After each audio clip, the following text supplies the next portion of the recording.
How's it going, guys? Welcome back to the channel. Now, I hope you're ready for a huge weekend of rugby, because I am. And one of the key games that I'm looking forward to is Scotland versus the All Blacks. Murrayfield.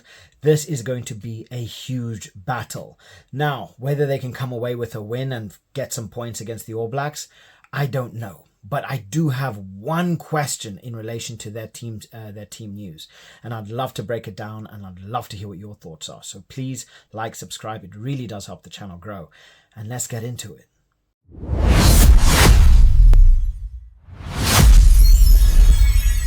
So first of all, I want to start off with the teams outright immediately, because my question is, where is Duhan?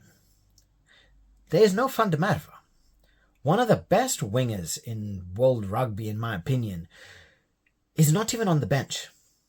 He's not injured.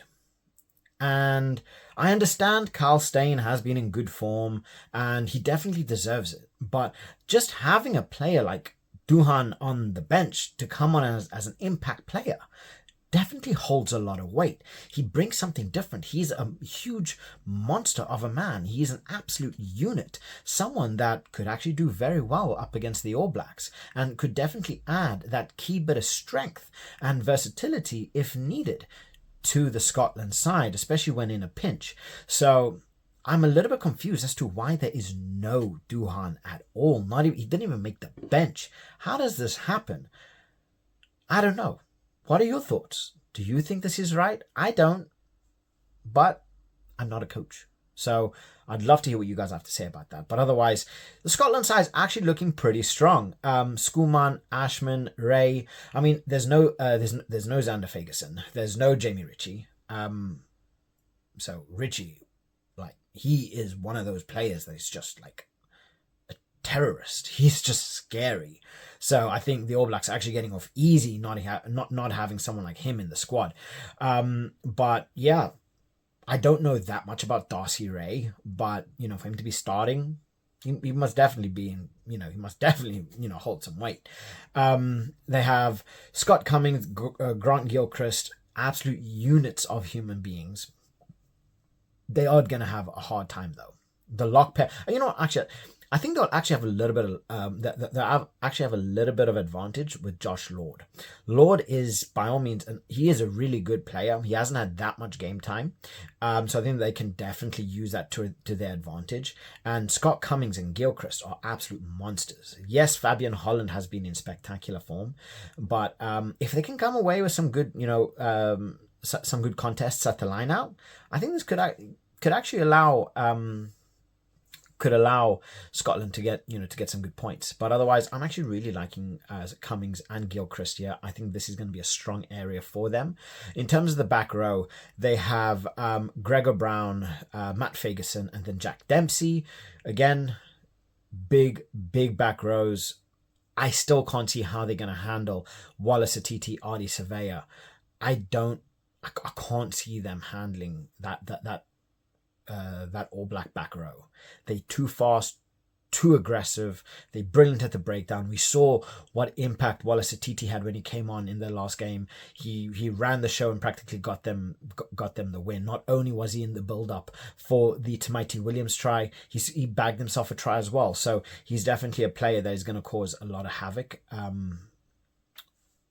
Scotland need to cover him, because Scotland need to work tirelessly. I think that's the only way. They need to work tirelessly at the breakdown to get anything out of this game, because the way Cam Roigard and Bodie Barrett moves the ball is going to be difficult. If Scotland, if the All Blacks have a game like they had up against Ireland, Scotland actually have a good chance here. If Bodie Barrett just like slices his kicks like he was, and Cam Roigard is just throwing some ridiculous passes, I think they could actually have a good shot here. I really do. They have Ben White and then Finn Russell as the halfback pairing. Now this is scary. Ben White, Finn Russell. Finn Russell is that key player. He's that magician. He's that player that, he can make something out of absolutely nothing. And we see this time and time again, whether it's playing for Bath, whether it's playing for the Lions, whether it's playing for Scotland. He makes something out of nothing. He's just that magician that he can create absolute havoc. And this is where the likes of Tuipulotu, this is where the likes of Sam Hutchinson are going to come in so good. Sam Hutchinson has been in fantastic form up against for the Saints, and then Tuipulotu is just Tuipulotu. That guy, he is one of the best number 12s in world rugby. That guy can he can do anything. We've seen what Scotland are with him and without him. It's a big difference. Having someone like Tuipulotu there is essential, and I think he is going to have a brilliant game. But those wingers, Darcy Graham and Carl Steyn, are going to be crucial. They got pace to burn. They're in brilliant form. They can make... I mean, Darcy Graham is just one of those players that when he's on the ball, it looks like something's going to get done. And guess what? Something does get done. He normally tends to find himself in the try line. He wiggles his way around, and he's got a little bit of power to pack as well. So Darcy Graham and Carl Steyn are definitely going to be an absolute handful.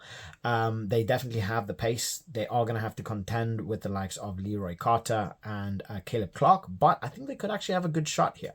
And then Blair Kinghorn, one of the best 15s in world rugby. I mean, we've seen him play for Toulouse, Scotland. I mean, the guy, it's just such a shame he's had such, he's had a bit of on and off form when it comes down to his injuries. But when this guy gets going, he is unstoppable, and he can play the 14, he can play the 15. I mean, the guy, he's very versatile. So wherever Scotland need him, he can fill in quite effectively.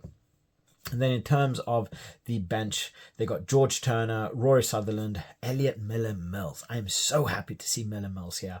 Marshall Sykes, Rory Dodge, Josh Bayliss, Jamie Doby, and then Tom Jordan. So seeing Tom Jordan, I can definitely see why he didn't get play time, but I think we are going to end up seeing him. He's definitely going to inject a little bit of pace and that little bit of energy. But Rory Dodge, he's going to be that player that I think he is going to come on the 45th minute, and he is going to add that power. He's going to add that punch to the game, where he's really going to be able to turn a game on its head. That's what he does, and he does it very, very effectively. So, I cannot wait to see these players, and I want Miller-Mills to get some game time. He needs some international game time. Cannot wait to see him get better. But even then, Rory Sutherland, George Turner, they can definitely make a difference. But how much of a difference will they make up against the All Blacks? I don't know. Let's go into the All Blacks, because they got Ethan de Groot, Cody Taylor, Fletcher Newell. De Groot and Newell, they've been so consistent. And then you do still have the likes of Taukeaho, you got Tamaiti Williams, and you got Tosi on the bench as well. So having them come on, and then having someone like Tamaiti Williams come on when you are dead and all you want to do is just give up, and then have that 145 kilo man run straight at you, that's a nightmare. I think that's the kind of things that even Freddie Kruger has nightmares of. But otherwise, Josh Lord, Fabian Holland, obviously Lord getting time because Patrick Tuipulotu and Scott Barrett has been ruled out. But otherwise, nice to see Josh Lord getting a bit of game time. See what he can do, because Scotland are definitely not going to be a pushover. Wallace Atiti, Peter Lakai, and then Artie Surveyor, monsters. Lakai, he's not the biggest, but he is built... He's built different. He's so athletic. The guy, he moves the ball around so quickly, and he's so aggressive on the run. But Wallace City, he can change a game by himself. Cam Roygard, Bodie Barrett, absolute monsters. Nothing else needs to be said about them other than quite possibly the best halfback partnership in world rugby right now. But New Zealand, Scotland are definitely going to be hoping that these two have a game like they had up against Ireland. But then it comes down to, can they make the most out of it? Because Ireland didn't. They ended up paying. So hopefully the fan base, the pressure of Murrayfield will definitely raise up Scotland and, get a good performance out of them. Because when you do have someone like Finn Russell being able to bring players like Carl Steyn, Darcy Graham, and Blair Kinghorn into the game, having someone like Blair Kinghorn with his kicking ability and his running ability, and then having someone like Tuipulotu and Hutchinson, to find that gain line, to carry that ball, to make those meters, is definitely going to be helpful. Definitely going to be helpful. But otherwise, so happy to see Quinn Tupaea, and now we are seeing Fainga Nuku coming in. Oh, okay. So having someone like Quinn Tupaea, and I'm so happy to see, and I've been a big component for Quinn Tupaea to get more game time. He has earned it. He deserves it. The guy is an absolute beast. Billy Proctor does start. Well, he sits on the bench. Personally, I was expecting Razor to start Billy Proctor with someone, but I wasn't expecting Quintipaya to start in at 12. Obviously, he filled in when Geordie ended up getting injured in the last game, but I don't know. I didn't know what I was expecting, but I wasn't expecting Quintipaya and Fainga'anuku to be starting at that centre partnership. I think this is brilliant because both of them are so versatile, both of them are so quick, and they are such good runners of the ball. So having someone like these two filling just behind Barrett, and then, bringing everyone else to the game, and then start having Caleb Clark and Leroy Carter, those speed demons, on the wings to be able to utilize Barrett's kicking and, find those little gaps of space and find those little pockets in behind is definitely going to be an absolute nightmare for Scotland. And then Will Jordan, sound familiar, starting at 15. Substitutes Taukeaho, Tamaiti Williams, Basilio Tosi, Sam Darry. He's coming in because of the injury crisis that New Zealand seem to be having at lock. And I swear, if it's not the nines, it's the locks. Like, what's happening here? What's like they are going down to like their third, fourth choice here. But otherwise, Sam Darry, lovely to see him. Hopefully gets a better game time. Duplessis Karifi, big buff, chunky guy that can definitely add that extra power and that extra pace to that back row. Billy Proctor, Cortez Ratima, and then D-Mac as always on the bench.